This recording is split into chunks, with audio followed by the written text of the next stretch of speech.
नमस्कार। आपकी क्लास में आप सभी का स्वागत है। जैसा कि डेली आपको झारखंड से रिलेटेड वीडियो दी जा रही है और हम 2 क्लासेस से सीएनटी एक्ट के बारे में जान रहे हैं। प्रीवियस वीडियो में मैंने सीएनटी एक्ट के बारे में बताया था कि ये जो अधिनियम है ये कब बना, इसका ब्लूप्रिंट किसने तैयार किया और ये कब से लागू हुआ। इसके अलावा कौन कौन से अधिनियम इसके अंतर्गत लागू किए गए, इन सारी चीजों के बारे में हमने जाना।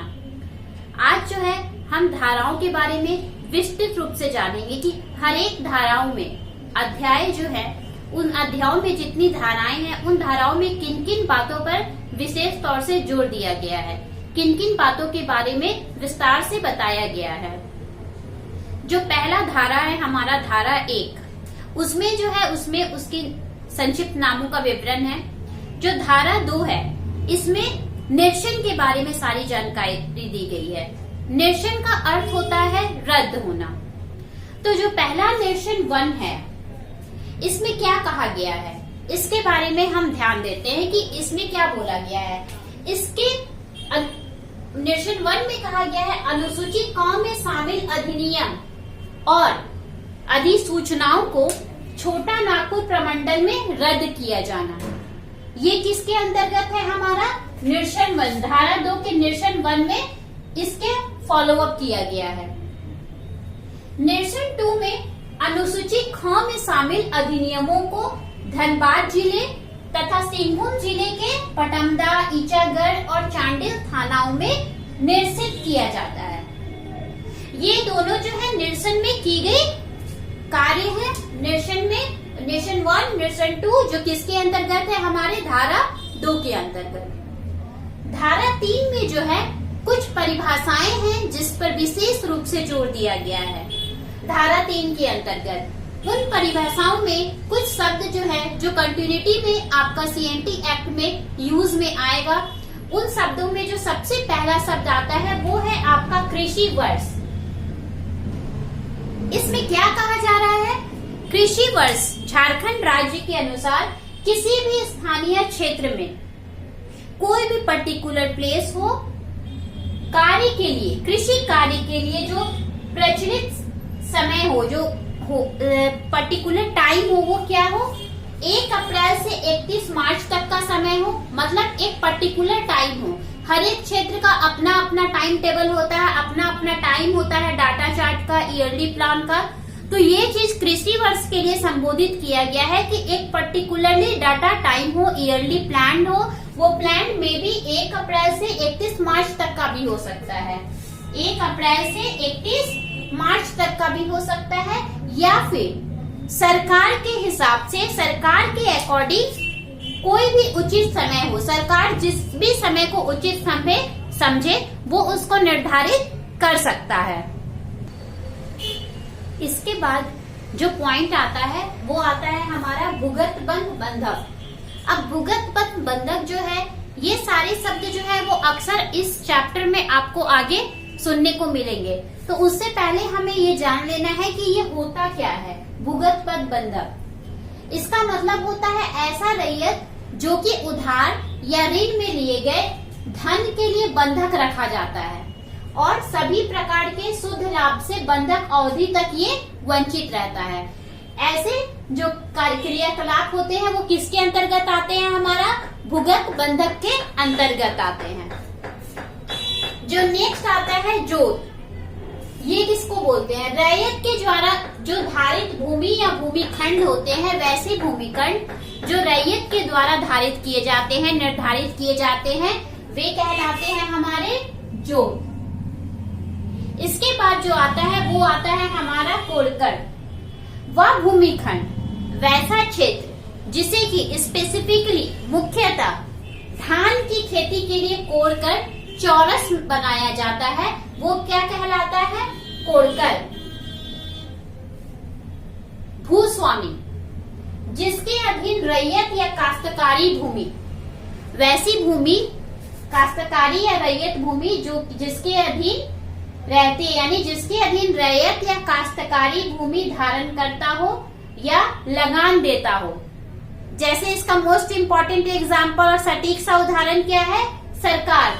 तो कहीं भी भूस्वामी आया तो इसका जो लगान है और जो इससे रिलेटेड जो भी इंस्ट्रक्शंस है वो कौन लेता है? वो लेता है सरकार, जो उस समय उस क्षेत्र में स्थापित होता है।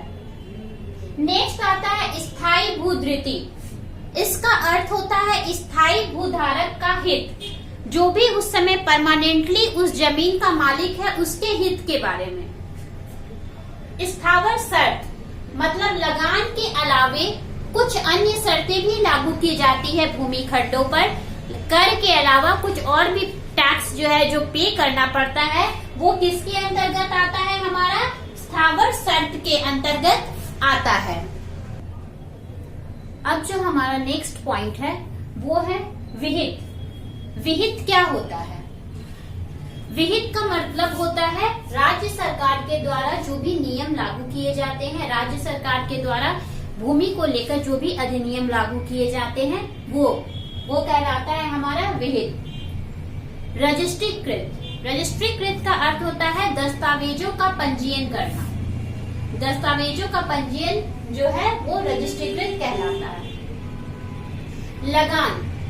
रैयतों के द्वारा जो भी भूस्वामी को भूमि के उपयोग के बदले दिए जाने वाला जो धन होता है, रैयतों के द्वारा भूस्वामियों को भूमि के उपयोग के बदले जो भी उपयुक्त राशि दी जाती है, जो भी धन दिया जाता है वो कहलाता है लगान।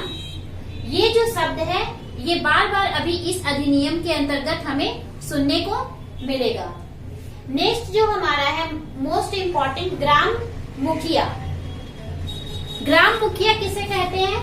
किसी भी ग्राम का मुखिया, चाहे वो मानकी हो, प्रधान हो या मांझी हो, उसके नाम से जाना जाता हो, वो क्या कहलाता है? किसी भी गांव का मुखिया।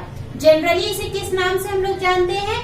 मानकी, प्रधान, मांझी, इन सभी नामों से जो है इसे बुलाया जाता है।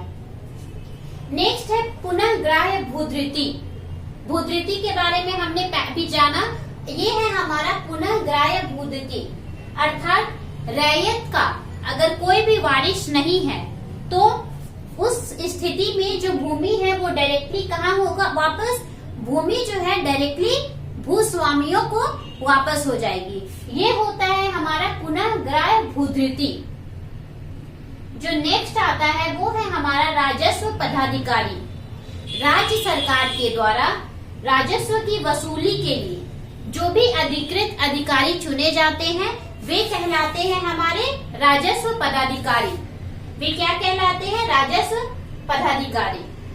मोस्ट इम्पोर्टेंट जो कि हम पढ़ रहे हैं छोटा नागपुर काश्तकार अधिनियम, ये वर्ड जो है ये काफी इम्पोर्टेंट है। काश्तकार ये किसे बोलते हैं? वह रैयत, वह क्षेत्र जो किसी भी व्यक्ति के अधीन भूमि को धारण करता है और भूमि को धारण करने के साथ साथ उसका लगान वो उसी को चुकाता है, वो कहलाता है हमारा काश्तकार। अर्थात वह रैयत जिसका व्यक्ति के अधीन भूमि को धारण करता है और उसका लगान वो उसी को चुकाता है, वो काश्तकार कहलाता है।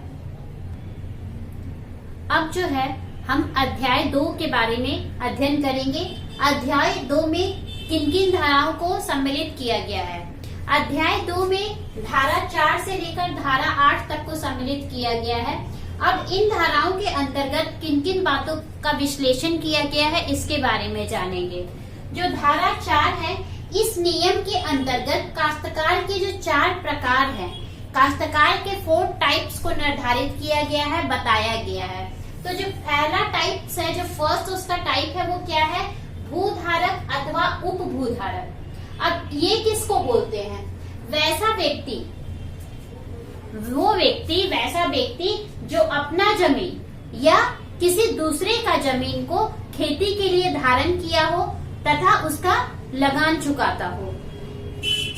उनके वंशजों को हम क्या कहेंगे? उनके वंशजों को हम उपभूधारक कहेंगे और उन्हें क्या कहेंगे? भूधारक कहेंगे। और जो नेक्स्ट आता है वो हमारा आता है रैयत।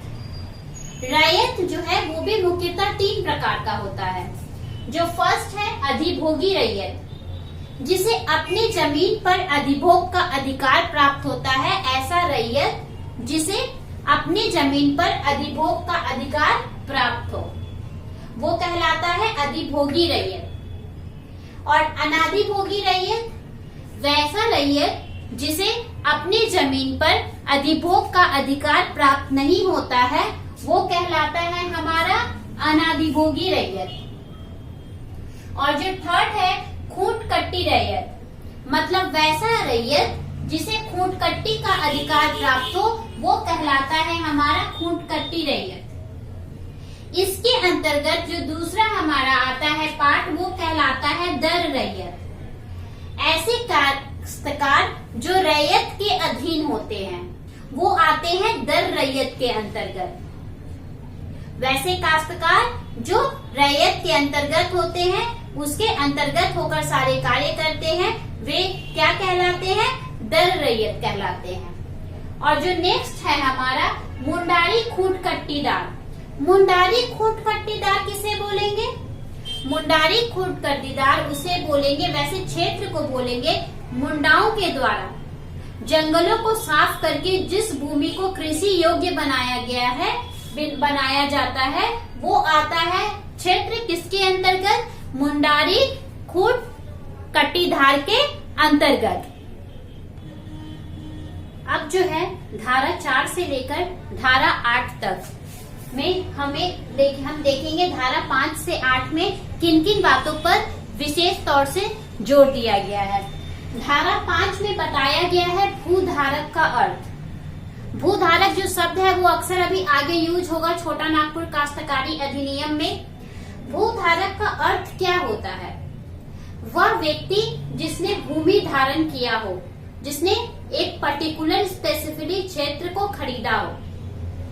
धारा 6 में रैयत के अर्थ को बताया गया है। रैयत क्या होता है उसके बारे में विशेषकर जानकारी दी गई है।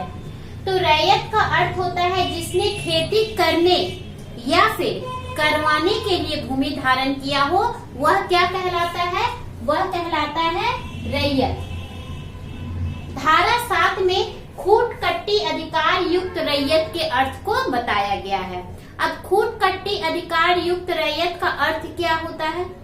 खूंट कट्टी अधिकार युक्त रैयत का अर्थ होता है वह व्यक्ति जिसने मुंडाओं के खूंट परंपराओं से भूमि के अधिभोग का अधिकार ग्रहण किया हो।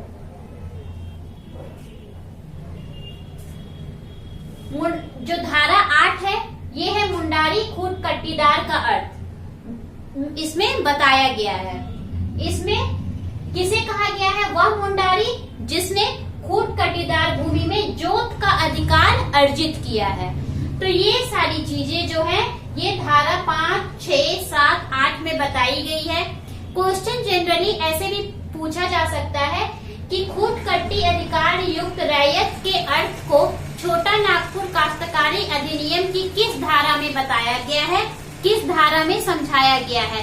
तो हमारा पर्पसली डायरेक्टली आंसर क्या होगा? धारा 7। धारा 7 में इसे बताया गया है। नेक्स्ट वीडियो में हम नेक्स्ट जो धाराएं हैं उसके बारे में फिर से विशेष रूप से जानकारी ग्रहण करेंगे। इसी तरह विशेष जानकारी के लिए हमारे साथ जुड़े रहें। धन्यवाद।